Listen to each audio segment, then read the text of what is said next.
Hey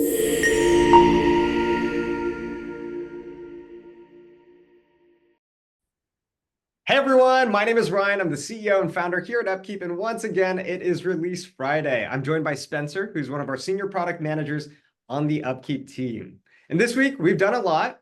Every single week, we're constantly shipping. And this week, we've given you the ability to create purchase orders with custom costs using our APIs. We've updated our analytics to account for location-based permissions and also included start dates on the work order import-export process. So a few things, but on top of all of that, some big features this week include updating the assets page so you can pull up work orders without getting redirected to a different page.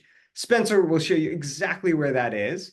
We're also focused on streamlining your entire workflow so that we can just make things easier to use and find and get the information that you need. So on top of that, we've also brought the newest tagging feature over to purchase orders. So if you've got hundreds, potentially even thousands of purchase orders in UpKeep, you can just easily tag, filter, and find purchase orders much, much easier. Again, enabling you to find the information that you need. All right, lastly, the last thing that Spencer is going to show and demo today is our powerful QR code scanning and filtering and find feature. So again, we've realized how important QR codes are. So we've made printing and labeling so much easier with our new single label QR code format for parts. So with all that being said, I'm going to pass it over to Spencer to show you exactly how to find and use these new features that we've released in UpKeep this week.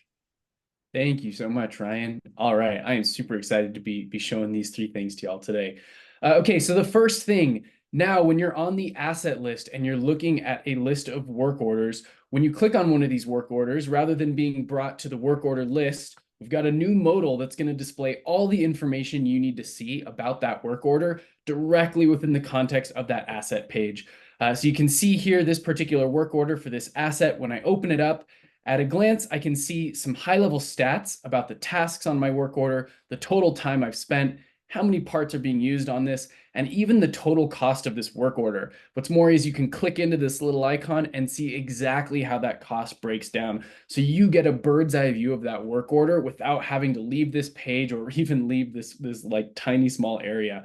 If you need to see more information about that work order, you can scroll down, you can see the location, the asset. You can even update the status of the asset right here, see the priority and update it if that's important to you, and all this other information. You can quickly add time to your work order. You can quickly add costs, parts, bookmark it, and edit it all from this top menu. You can start the timer, and you can also click through and see what labor has been recorded here. What is the status of these tasks and what values have been recorded? Again, all at a glance here without having to leave. That way you can see this work order and pop back, go look at another one and pop back in. This work order modal is also, you'll start to see it in other places as well, such as on the part list. When you look at your work orders here, you'll see them in your preventive maintenance. When you look at your work orders, so across the UpKeep app, you'll start to see that work order modal pop up, and be on the lookout for that to hit this work order page very soon. Okay, next up, purchase orders. When you go create purchase orders, now you have the ability to add tags to help categorize those purchase orders.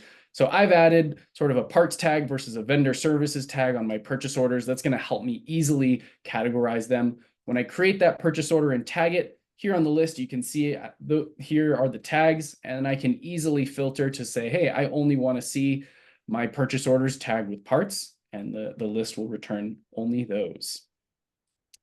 All right, and last but certainly not least, here on the part list in UpKeep, now you can select a part with any part that has a barcode. You can multiple select them.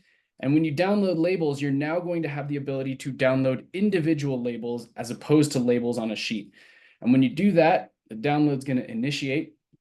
And if you have your printer set up, these are designed to fit on an address label, which is 1.125 inches by 3 inches wide.